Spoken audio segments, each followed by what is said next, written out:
The Zalorian commander Zex stood on the bridge of his flagship, the Imperial Fist. He looked at the small blue planet on the main screen with barely concealed boredom. "Such a primitive world," he said. "Are their leaders ready to meet with us yet?" His second-in-command checked the communications panel. "They have not responded to our last 3 messages, Commander." Zex made a gesture of irritation with his upper right arm. "Barbarians. They probably don't even understand what we're saying. Send another message, simpler this time. Tell them we come with the blessings of the Emperor, and that resistance is not an option." "Yes, Commander." Below them, Earth seemed peaceful. Clouds swirled over blue oceans. Continents showed patches of green and brown. From this distance, no one would guess that the planet was now united in a way it had never been before. United against an outside threat. On the dark side of the moon, hidden from the Zalorian sensors, Lieutenant Commander Daniel Wright led his squadron of stealth corvettes into position. The ships were new, built in secret underground facilities and launched only after the alien fleet had been detected approaching the solar system. "Status report," Daniel said, his voice steady, despite the tension. "All ships in position, sir," reported Lieutenant Heather Cox from the Corvette Shadow. "Weapon systems charged and ready." "Remember the plan," Daniel said. "We hit them hard and fast. Their shields are strongest at the front, so we come in from below. Take out their engines first, then weapons." The 12 corvettes powered up their new engines, a human design that produced almost no heat signature. They moved silently around the moon's edge, using its gravity well to accelerate. On the bridge of the Defender, Admiral Carter watched the tactical display. The stealth corvettes were shown as faint blue dots moving into attack position. The Zalorian ship's 5 large vessels were shown in red, holding position in high Earth orbit. "They're still sending messages," said his communications officer. "They want us to prepare for their arrival on the surface." Admiral Carter smiled grimly. "Let's send them a different kind of message. Signal Commander Wright, Operation Thunderbolt is go." The stealth corvettes broke from the moon's shadow, accelerating to attack speed. In the blackness of space, their dark hulls were nearly invisible until they opened fire. On the Imperial Fist, alarms suddenly blared. "Commander! Multiple small vessels approaching from the lunar shadow." Zex jerked upright. "Impossible! Our..." Scans showed no space combat capability. The first volley of missiles struck the Imperial Fist's engines. The ship shuddered violently. Emergency lights flashed on the bridge. "Shields at 60%, shouted an officer. "We're taking fire. From multiple directions." "Return fire," ordered Zex. "Call the other ships into defensive formation." But the human ships were not following any formation the Zalorians recognized. They darted in and out, striking from unexpected angles, never presenting a clear target. The Zalorian weapons, designed for formal ship-to-ship combat with clear lines of fire, struggled to lock onto the fast-moving corvettes. Daniel's ship, the Nighthawk, swooped under the belly of the second-largest Zalorian vessel. "Fire!" he ordered. A spread of missiles struck the alien ship's vulnerable underside. Explosions rippled along its hull. "Direct hit!" shouted his weapons officer. "Their shields are failing." On the Defender, Admiral Carter watched as the battle unfolded exactly as he had planned. The Zalorians had superior technology, but their tactics were rigid and predictable. They fought like an empire that hadn't faced a real challenge in centuries. "Launch the second wave," he ordered. 20 larger vessels, Earth's first true battle cruisers, broke from hiding places around Earth's orbital stations. They moved, in a pincer formation, cutting off the Zalorian retreat path. In the midst of the battle, Captain Sofia Martinez of the Corvette Lightning found herself in trouble. Her ship had taken a direct hit from a Zalorian beam weapon. Systems were failing throughout the vessel. "Engine 3 is gone," reported her engineer. "Life support failing. We have maybe 5 minutes of air." Sophia looked at her tactical display. Her damaged ship was close to the Imperial Fist. The Zalorian flagship was wounded but still fighting. "Plot a collision course," she ordered. "Captain, you heard me. If we're going down, we're taking them with us." The Lightning turned, its remaining engines flaring bright. It accelerated toward the Imperial Fist's bridge. "Captain, we're being hailed," said her communications officer. It's Admiral Carter. Put him through. Admiral Carter's face appeared on the small screen. Captain Martinez, sensors show you're on a collision course. Lightning is done for, sir, but we can still hurt them. There was a pause. Understood, Captain. Earth will remember. Sophia turned to her crew. Anyone who wants to take the escape? Pods, now's the time. No one moved. She nodded, then opened a channel to all ships. This is Captain Sophia Martinez of the Earth Coalition vessel Lightning. Tell them we're just getting started. The Lightning slammed into the Imperial Fist at nearly the speed of light. The explosion tore a massive hole in the Zalorian flagship's hull. Systems failed across the ship.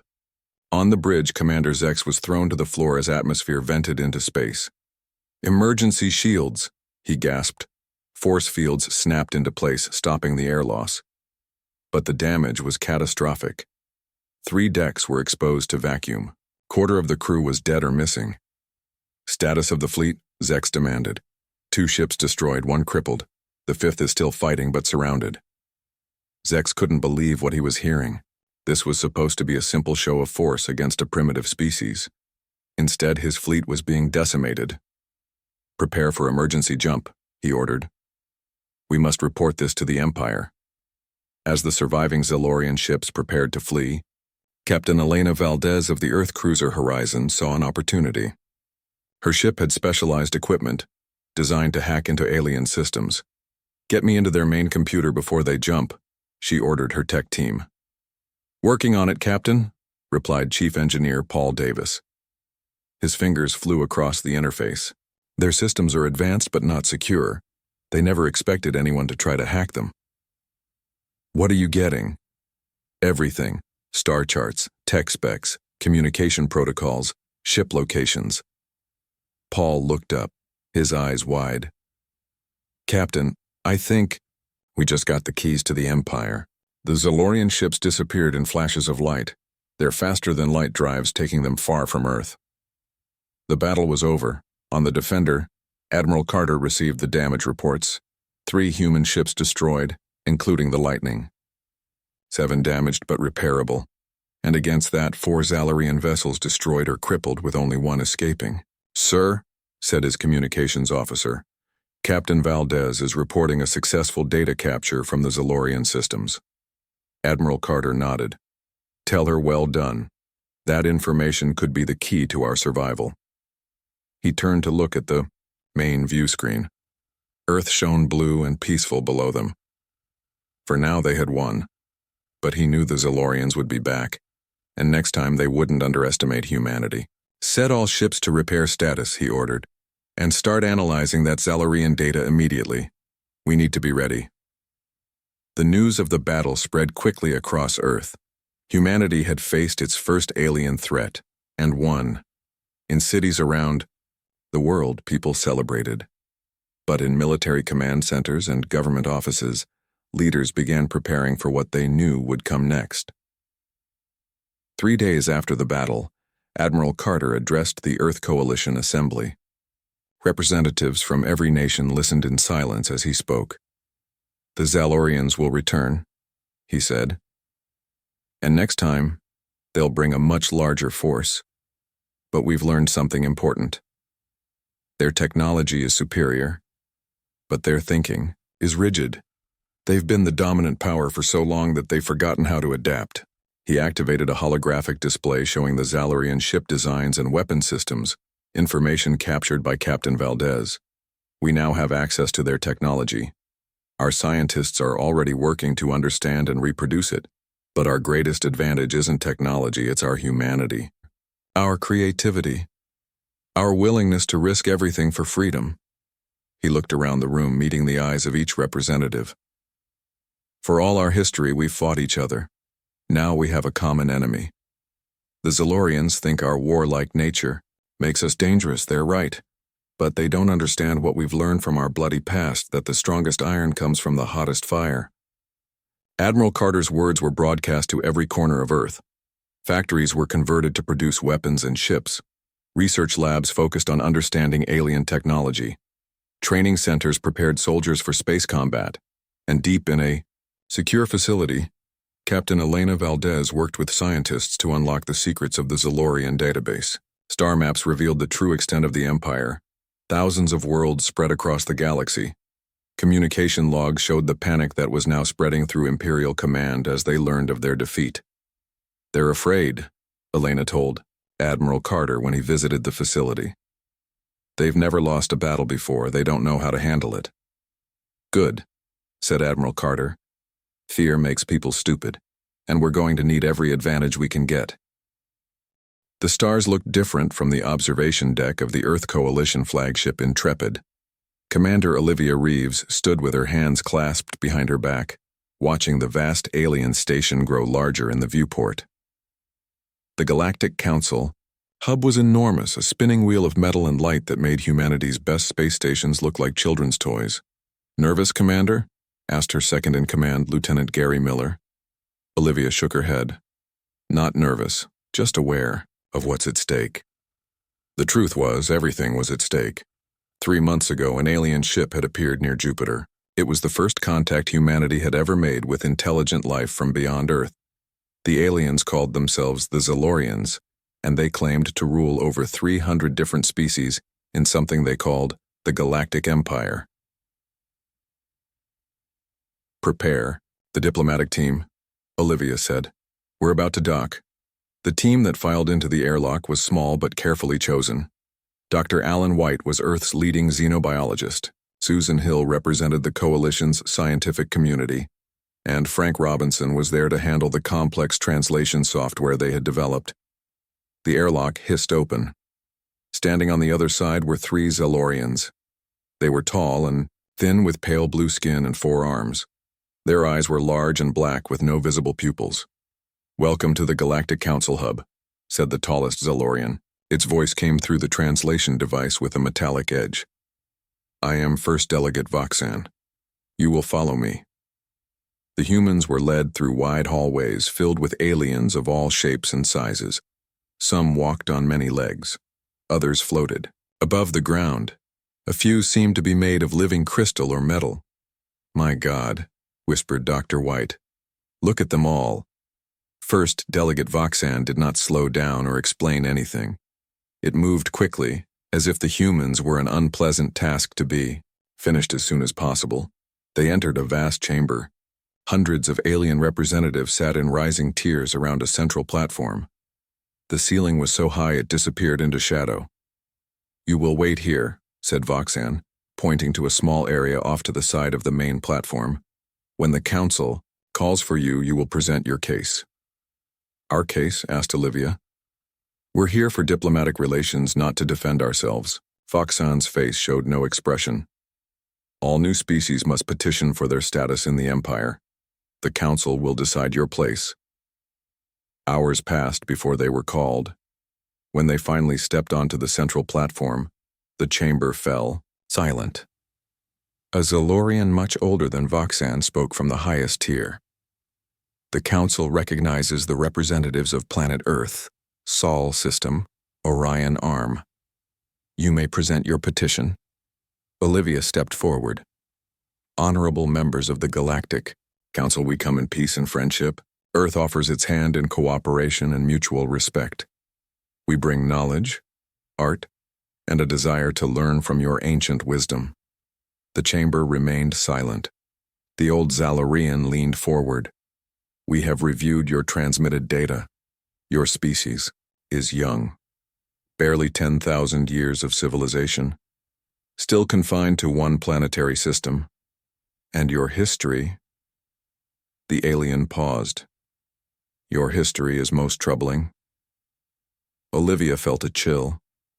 They had sent information about human culture and history as a gesture of openness. Now she wondered if that had been a mistake. "Your kind wages war constantly. You fight over resources, over beliefs, over imaginary lines on your planet's surface. You have developed weapons specifically to kill your own species. In the last century alone, you have had 2 global conflicts and countless smaller wars." "That's our past," said Olivia. "We've moved beyond..." "No species moves beyond its nature," interrupted the Zalorian. "The Council has decided. Earth will Be classified as a protected developing world. You will be assigned resource quotas and technology restrictions appropriate to your development level. Protected? What does that mean exactly? Asked Susan Hill. A different alien, with green scales, and a long snout answered. It means you will contribute resources to the Empire, raw materials primarily. In exchange, you will receive protection and limited technological assistance. That sounds like we would be giving up our independence, said Olivia. Independence is an illusion, said the old Zalorian. The galaxy functions through order and hierarchy. Your place is now established. Be grateful. Many new species are simply annexed. The meeting ended abruptly. As they were escorted back to their ship, Frank Robinson whispered, "They're treating us like children." "Worse," said Olivia. "They're treating us like subjects." Back on the Intrepid, Olivia called Earth immediately. The face of Admiral William Carter appeared on the screen, his gray eyes intense under bushy eyebrows. "Report, Commander." Olivia explained what had happened. When she finished, the Admiral was silent for a long time. "So," he said finally, "they want us to be their servants." "That's how it feels, sir." "And what happens if we refuse?" "They didn't." "Say, but I got the impression refusal isn't an option." Admiral Carter's jaw tightened. "There's always an option." 2 weeks later, a small fleet of Zalorian ships appeared in Earth orbit. The message they sent was simple. They had come to establish an Imperial outpost on Earth's moon. They expected full cooperation. Admiral Carter called an emergency meeting of the Earth Coalition Security Council. Representatives from every nation gathered in the underground chamber in Geneva. "They want our resources," said the representative from Brazil. "If we refuse, they might attack." "If we give in now, we'll never be free," said the representative. From Kenya, Admiral Carter stood. The room fell silent. At 63, he was the most respected military leader on Earth. He had seen combat on 3 continents and had worked tirelessly for peace in his later years. "The Zalorians have made a critical error," he said. "They've studied our history, but they've misunderstood it. Yes, humans fight wars. Yes, we've done terrible things to each other, but there's something else they should have noticed." He looked around the room. "We never surrender. Throughout our bloody history, even the smallest nations have fought against impossible odds. The Zalorians think our warlike nature makes us dangerous and unpredictable. They're right, but they're using that as a reason to control us, when they should be using it as a reason to respect us." "What are you suggesting?" asked the representative from Japan. "I'm suggesting we show them exactly who they're dealing with. They've sent a small fleet, a show of force. They expect us to bow down." Admiral Carter's eyes flashed. "I say we show them that humanity doesn't bow." The vote was unanimous. Earth would not submit. As the Zalorian ships moved into position around the moon, Earth's orbital defense platforms and ships began to power up.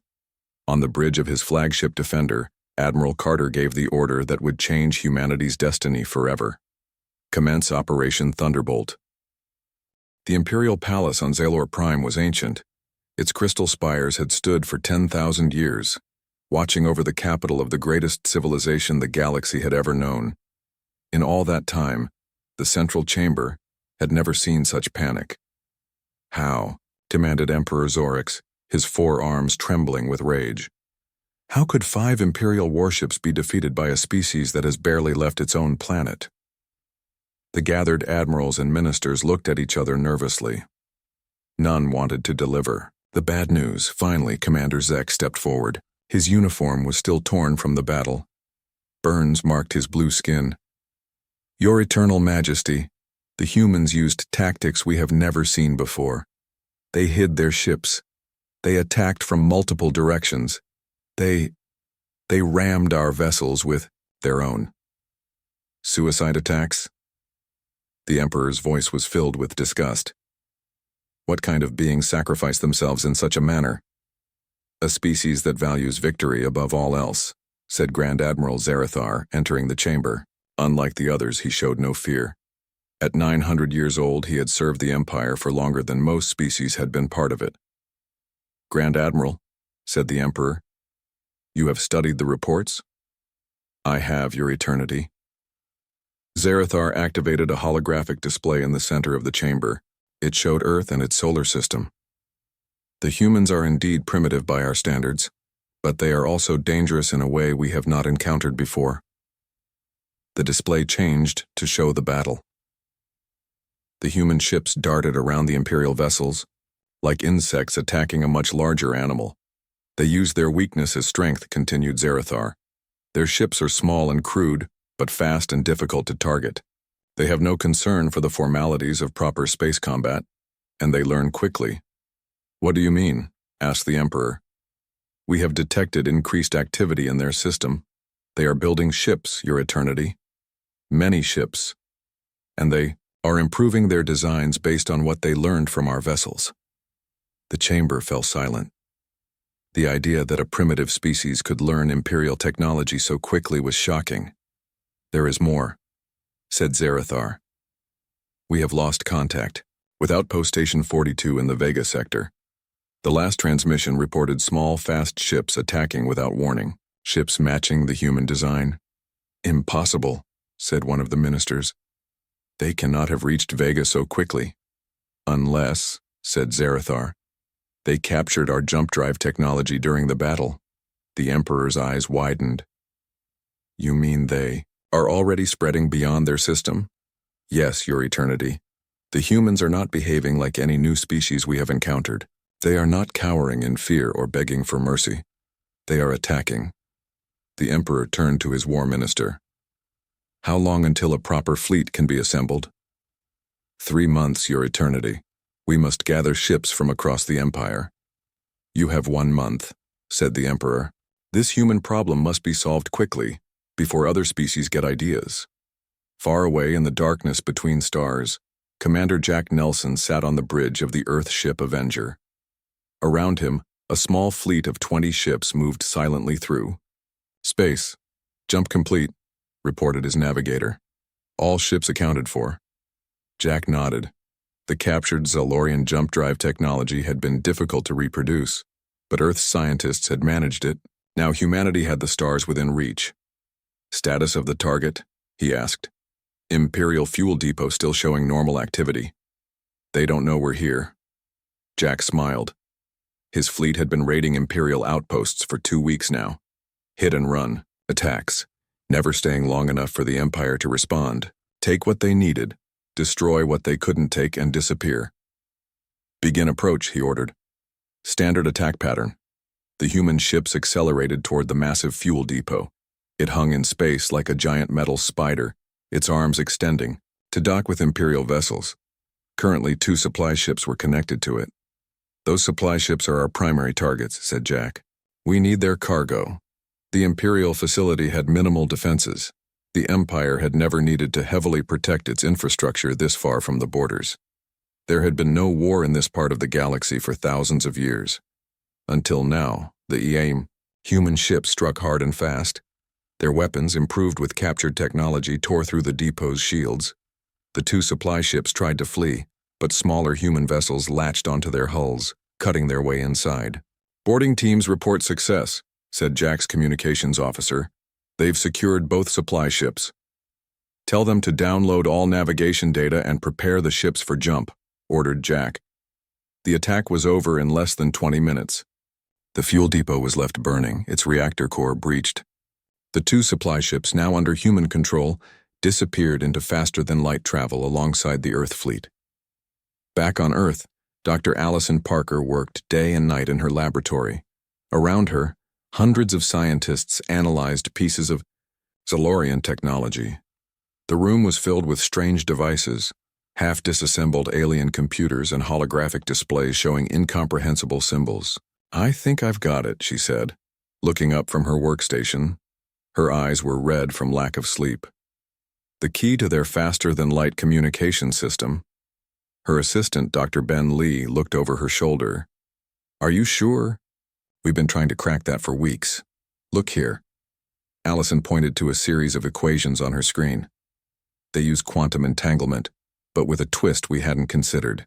They're linking multiple particles in a cascade effect. Ben studied the equations. That's brilliant. If we can reproduce this, we could communicate instantly across the galaxy. We can do better than that, said Allison. We can listen to their communications, all of them. The door to the lab opened. Admiral Carter walked in, followed by Captain Elena Valdez. Both looked tired but determined. Dr. Parker, said the Admiral, you said you had something important. We've cracked their communication system, said Allison. Give me a week, and we'll be able to hear everything the Zolorians say to each other. Admiral Carter's expression didn't change, but his eyes lit up. That would give us a tremendous advantage. There's more, said Allison. I've been studying their faster-than-light drive. It's amazing technology, but they've been using the same design for centuries. They've stopped innovating.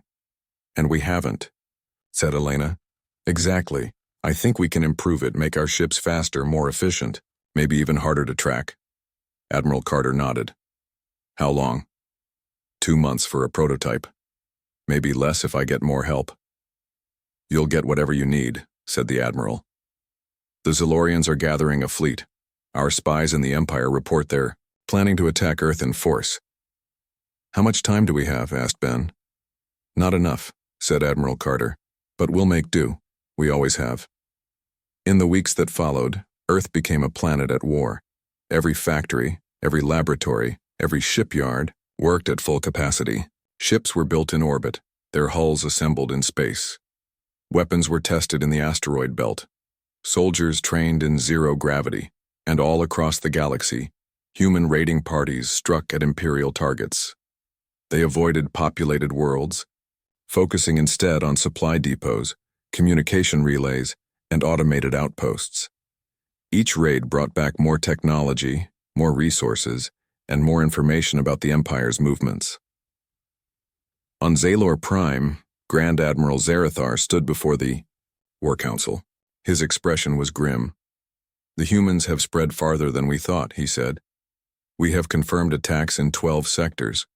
They are small strikes, but the damage is adding up, and they are learning our weaknesses. How can a primitive species cause so much trouble? Demanded one of the counselors. They were contained to their own system just months ago. That is precisely why they are dangerous, said Zarathar. They have spent their entire history fighting to survive. War is not an aberration for them, it is their natural state. And now they have our technology. Your fleet is ready, Grand Admiral, said the Emperor. 20,000 ships, the largest force assembled in 2,000 years. Go to Earth. End this human problem once and for all. Zarathar bowed. It will be done, Your Eternity. But as he left the chamber, his thoughts were troubled.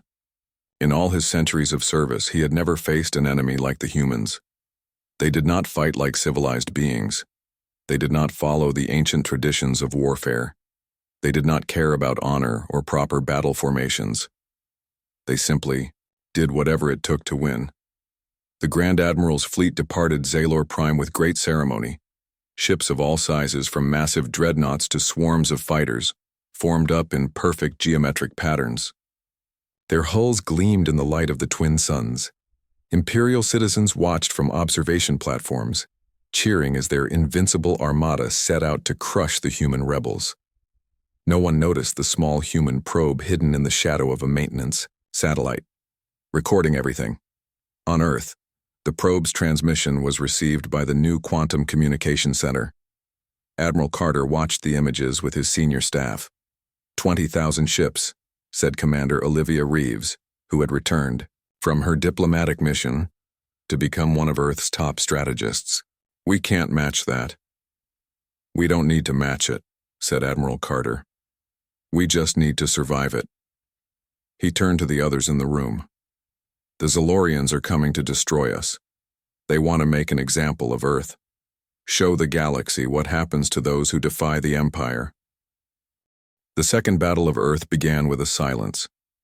20,000 Imperial ships emerged from faster-than-light travel in perfect formation. They filled Earth's sky like a metal cloud, their hulls gleaming in the sunlight. For one long moment, nothing moved. Then the universe exploded. Earth's orbital defense platforms fired first. Thousands of missiles streaked toward the Imperial fleet. Laser arrays cut through space. Nuclear mines detonated in carefully planned patterns. The Imperial ships returned fire. Energy beams lanced toward Earth's defenses. Fighter squadrons poured from the larger vessels. The space around Earth became a storm of light and destruction. On the bridge of his flagship, the Imperial Judgment, Grand Admiral Zerathar watched the battle unfold with growing concern. The humans were not following standard battle protocols. Their smaller ships darted between his larger vessels, ignoring the fighter screens. They targeted engines and weapon systems with surgical precision. "They know our weaknesses," he said to his second-in-command. "How is this possible?" Before the officer could answer, the ship shook violently. Alarms wailed. "Direct hit to our main power coupling," reported a technician. "Shield strength dropping." "Impossible," said Zerathar. "Our shield configurations are changed daily. They cannot know the pattern." But the humans did know. Thanks to Dr. Allison Parker's breakthrough, Earth forces had been listening to Imperial communications for weeks. They knew the shield frequencies, the attack formations, the command codes. Admiral Carter directed the battle from the underground Strategic Command Center in Geneva. Holographic displays showed the positions of all ships, updating in real time. "Status. Report," he said. Colonel Maria Lynch, his tactical officer, highlighted sections of the display. "First wave performed as expected. We've damaged approximately 8% of their fleet. Our losses are at 12%. Carter nodded. The numbers were better than they had projected, but the battle had only just begun. "Begin second phase," he ordered. Throughout the system, hidden weapon platforms activated. They had been placed weeks earlier, in the asteroid belt, in the shadow of Mars, even in high lunar orbit. Now they opened fire on the Imperial fleet from behind. On his ship, Zerathar felt another impact. "What was that?" "Energy weapons, firing from multiple locations in the system," reported his sensor officer. "They're targeting our rear shields." Zerathar's expression darkened. The humans were using asteroids and moons for cover, striking from directions his fleet wasn't prepared to defend. No civilized species fought this way. It was dishonorable. "Adjust formation," he ordered. "Deploy reserve ships to protect our flanks and rear." But as his fleet began to move, the humans changed tactics again. Their ships suddenly accelerated to incredible speeds, much faster than Imperial sensors had indicated they were capable of. They slipped through the gaps in the Imperial formation, firing as they went. In her laboratory, Dr. Allison Parker monitored the performance of the new drive systems she had developed. By modifying the captured Zalorian technology, she had created engines that could push human ships to speeds the Empire thought impossible. The cost was high. The drives would burn out after a few hours of use. But in battle, those few hours meant the difference between victory and defeat. "The drives are performing beyond expectations," she reported to Admiral Carter over the secure channel. "Team 2 is ready to deploy the next surprise." "Do it," said Carter. Across the battlefield, several damaged human ships suddenly emitted massive electromagnetic pulses. The pulses washed over nearby Imperial vessels, disrupting their sensitive electronic systems. Weapons failed. Shields flickered and died. Communications went silent. This was another of Dr. Parker's innovations. The Empire had never developed defenses against such attacks because they considered them too crude, too unpredictable for proper warfare. But humans didn't care about proper warfare. They cared about winning. Grand Admiral Zerathar watched in horror as sections of his perfect formation went dark. Ships drifted, powerless. Others fired at random, their targeting systems compromised. "This cannot be happening," he said. "They are barbarians, primitives. They cannot defeat the Imperial fleet." "Admiral," said his communications officer, voice shaking, "we're receiving distress calls from the Dreadnought's Eternal Glory and Sovereign Will. They report human boarding parties." Zerathar's four hands clenched into fists. "Boarding parties? They dare to set foot on Imperial vessels?" Among those boarding parties was Major Catherine Powell. She led her team through the corridors of the Imperial Dreadnought Eternal Glory, moving quickly and silently in their powered armor suits. The suits were another human innovation, combining captured Zalorian technology with Earth engineering to create weapons the Empire had never seen before. "Control room ahead," she said into her comm. "Remember the plan. We need their command codes intact." Her soldiers nodded. They had trained for months for this mission. Each one carried weapons designed specifically to incapacitate Zalorians without killing them, at least not immediately. The door to the control room exploded inward. Catherine's team rushed through, firing stun weapons. The Zalorian officers fell before they could react. "Room secure," reported Sergeant Pete Harris. "No casualties on our side." Catherine moved to the main control panel. She attached a small device to it, a hacking tool programmed by Earth's best computer scientists. "Beginning. Download," she said. "Cover the door. We need 3 minutes." While Catherine's team captured the command codes, other human boarding parties targeted different systems. Some went for the engines, others for the weapons control. A few headed for the life support systems. In the Strategic Command Center, Admiral Carter received Catherine's transmission. "Major Powell has secured the command codes from the Eternal Glory," reported Colonel Lynch. 3 other teams report similar success. Carter nodded. "Send the codes to all ships. Prepare for a Phase 3. The command codes were the key to the entire battle plan. With them, Earth ships could send false orders to Imperial vessels. They could disable safety systems. They could turn the Empire's perfect coordination against itself. Throughout the battle, Lieutenant Jason Garcia led a squadron of fighters against the Imperial capital ships.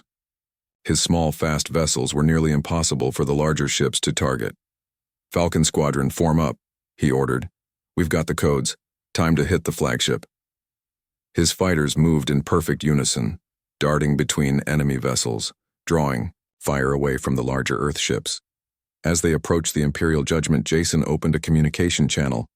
"Attention Imperial forces," he said, using the stolen command codes to bypass security. "This is Lieutenant Jason Garcia of Earth. We were born in blood and fire. This is just another Tuesday for us." The message was broadcast to every Imperial ship.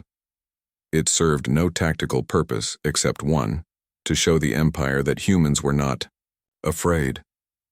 The battle raged for 3 days. Imperial ships fell one by one. Some were destroyed outright. Others were disabled and captured. A few retreated, jumping to faster-than-light travel to escape the slaughter. On the bridge of the Imperial Judgment, Grand Admiral Zarathar faced the unthinkable. His perfect fleet was in ruins. Nearly half his ships were lost. The humans had done the impossible. "Order all remaining ships to focus fire on Earth's orbital defenses," he commanded. "If we cannot win this battle, we will at least ensure the humans cannot threaten us again." His officers hesitated. Such an action would kill millions of civilians on the planet below. It went against the Imperial Code of Honorable Warfare. "Do it," roared Zarathar. "The humans have shown no honor. They deserve none in return." But before the order could be carried out, a new signal appeared on the tactical display. More ships were arriving. For a moment, Zarathar felt hope. Reinforcements from the Empire, perhaps. Then he saw the signatures. They were human ships, hundreds of them. The raiders that had been striking across the galaxy had returned to defend their homeworld. Commander Jack Nelson's voice came over all frequencies. "This is the Earth Liberation Fleet. We've brought friends." Behind the human ships came others, vessels of designs Zarathar had never seen before. Alien ships from species that had been part of the Empire for centuries. "Impossible," breathed Zarathar. They would not dare rebel. But they had. The Brel, with their organic ships that looked like giant sea creatures. The Tikon, whose crystalline vessels reflected the light of Earth's sun. Even the Voltar, ancient allies of the Zalorians, had sent ships to fight alongside the humans. Jack Nelson's voice continued. "While you were gathering your fleet, Admiral, we were visiting your subject worlds, telling them about freedom, about respect between equals, about a different way to live among the stars." In the Strategic Command Center, Admiral Carter watched the arrival of the Allied fleet with grim satisfaction. It had been a gamble, sending Jack Nelson to contact other species within the Empire. Many had refused, too afraid of Imperial retribution. But enough had agreed. Enough had decided that the time for change had come. "All ships advance," ordered Carter. "Let's end this." The combined fleet moved toward the remains of the Imperial Armada. The Brel ships released swarms of smaller craft. The Ticon vessels fired beams of coherent light that cut through Imperial shields like paper. The Voltar contributed electronic warfare. 3 years passed since the Second Battle of Earth. 3 years of war that spread across the galaxy like wildfire. The human offensive, codenamed Operation Exodus, changed the face of the Empire forever. Admiral William Carter stood on the bridge of the Defender, now rebuilt and upgraded with the latest technology. Through the viewscreen, he watched as the combined fleet of Earth and its allies approached Alpha Centauri. This star system, the closest to Earth, had been chosen for a reason. "Status report," he said. Commander Olivia Reeves, now his executive officer, checked her display. "The Zalorian delegation has arrived. 1 diplomatic vessel as agreed. Our sensors detect no weapons." Carter nodded. "And our forces?" "In position around the system. If this is a trap, the Zalorians won't leave alive." "Let's hope it isn't a trap," said Carter. "We've had enough of war." 3 years of constant fighting had aged the Admiral. His hair was completely gray now, his face lined with new wrinkles. But his eyes were still sharp, his mind still focused. On victory that was now within reach. The war had not gone as the Empire expected. After the Second Battle of Earth, the Zalorians had retreated to regroup. They had expected the humans and their new allies to do the same, to lick their wounds and prepare defenses. Instead, humanity had taken the offensive. Commander Jack Nelson led the first wave, striking at Imperial strongholds across 3 sectors. His fleet, now numbering over 500 ships, moved like lightning, never staying in one place long enough for the Empire to respond. Major Catherine Powell established the famous Powell Doctrine of space warfare. Her mixed human-alien brigades specialized in capturing Imperial worlds intact, with minimal damage to civilian infrastructure. She became known throughout the galaxy as a fair but firm liberator. "The worlds we free choose their own path," she would tell the local populations.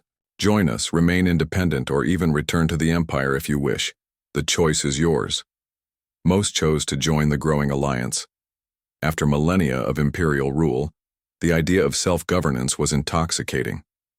Dr. Allison Parker continued to innovate. Her team reverse-engineered and improved upon Imperial technology at a pace that shocked even their allies. The new generation of Earth ships was faster, more powerful, and more adaptable than anything the Empire had. "They've had peace so long they've forgotten how necessity drives innovation," she told Admiral Carter when presenting her latest breakthrough. "We don't have that luxury. We either innovate or die." Back on the bridge of the Defender, Carter straightened his uniform. "It's time. Open a channel to the Zalorian vessel." The viewscreen flickered, then showed the interior of an Imperial ship. Standing there was a face Carter knew well from intelligence briefings, Grand Admiral Zarathar himself. "Admiral Carter," said the Zalorian. His voice was formal without emotion. "The Empire is prepared to discuss terms." Carter kept his expression neutral. "Then let's not waste time. The terms are simple. The Empire recognizes Earth and all allied worlds as independent. All occupied territories are granted the right to determine their own governance. A new Galactic Council is formed, with equal representation for all species." Zarathar's black eyes narrowed. "You ask for the dismantling of a system that has maintained peace for 10,000 years. "A peace built on subjugation," replied Carter. "That's not peace, it's just silent suffering." "And if we refuse these terms?" Carter allowed himself a small smile. "Then we continue what we've started. Your empire is already crumbling, Admiral. 57 worlds have declared independence. Your fleets are stretched thin trying to maintain control, and more species join our cause every day. He leaned forward slightly. You've studied our history by now. You know what happens when humans go to war. We don't stop. We don't get tired. We keep fighting until we win, or until there's nothing left to fight for. The Zalorian was silent for a long moment. Then he said, The Emperor has authorized me to accept your core demands with certain conditions. We will discuss the details face to face. The negotiations lasted for 7 days. Representatives from Earth and its allies met with Imperial diplomats in a neutral facility orbiting Alpha Centauri's second planet. The talks were tense, with centuries of Imperial arrogance clashing against the fierce independence of the new alliance. But on the final day, an agreement was reached. The Treaty of Alpha Centauri, as it would be known, reshaped the galaxy. In the grand ceremonial hall of the diplomatic station, Admiral Carter stood before the assembled representatives. Humans in their formal uniforms stood alongside their alien allies, the liquid-formed Brel, the crystalline Tikon, the quick-moving Voltar, and dozens of other species that had joined their cause. Across from them stood the Imperial delegation, led by Grand Admiral Zarathar. The Zalorians maintained their dignity, but everyone could see the truth. This was their surrender, however they might dress it up.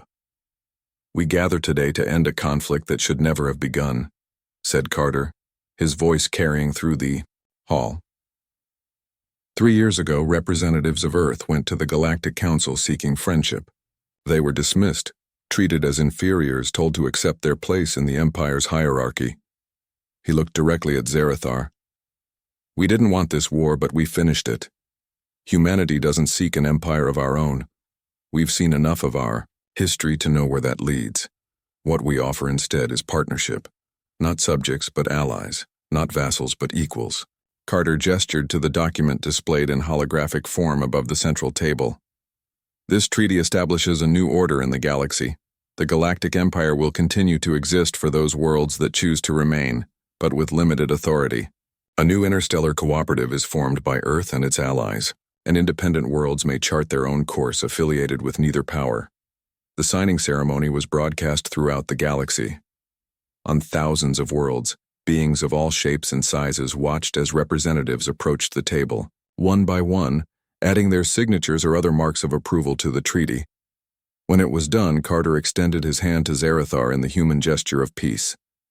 After a moment's hesitation, the Zalorian reached out with his lower right arm and took it. The first human war was officially over. In the months that followed, the galaxy began to adjust to its new reality. Many former Imperial worlds chose to join the cooperative, attracted by its principles of mutual respect and self-determination. Others, particularly those with long histories of loyalty to the Zalorians, remained with the reduced empire. Some conflicts continued: border disputes, terrorist actions by Imperial loyalists, piracy in regions where neither power held sway. But overall, a fragile peace took hold. On Earth, Admiral Carter found himself in an unfamiliar role, that of a diplomat rather than a warrior. As Earth's representative to the new Galactic Council, he spent his days mediating disputes and building bridges between species that had been enemies for centuries. It's harder than war, he told Commander Olivia Reeves, now the leader of the Cooperative's diplomatic corps. In battle, at least you know who your enemies are. In politics, your friends today may be your opponents tomorrow. Olivia smiled. That's why we established the cooperative on principles, not personalities. As long as we stay true to those principles, we can weather any political storm. The cooperative grew quickly. Dr. Allison Parker led efforts to share technology among all member worlds, believing that scientific advancement should benefit everyone. Her laboratories became centers for cross-species collaboration, producing innovations that neither humans nor aliens could have developed alone. We learn from each other, she told a gathering of scientists from 20 different worlds. That's the greatest strength of our alliance. Not our weapons or our ships, but our combined knowledge. Commander Jack Nelson, the hero of countless battles, found himself teaching at the new Cooperative Defense Academy. His students came from dozens of species, each bringing unique perspectives on warfare. The Empire fought the same way for thousands of years, he told his first class. That was their weakness. They stopped learning, stopped adapting. We must never make that mistake. Major Catherine Powell continued her work on newly liberated worlds, helping them establish their own defense forces.